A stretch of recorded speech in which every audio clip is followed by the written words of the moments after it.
pambayad din natin yan sa project. Kunin mo na, wala na naman nakakikita eh. Sige na.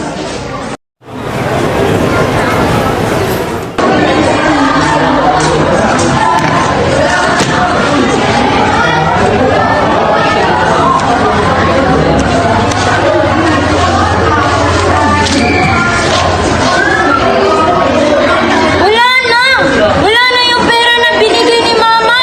Pambayad ko pa naman yun sa PTA. Ayan.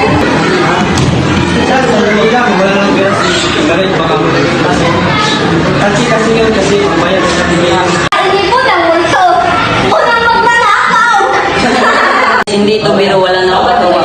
Kung sino man ang kumuha ka na ituloy nyo na. Hirap ang buhay ngayon, naawa naman kayo.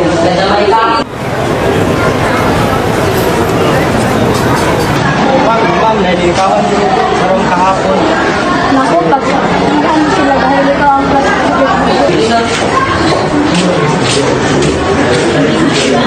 Okay, sa husband, kinausap ko si ma'am ang nangyari kahapon.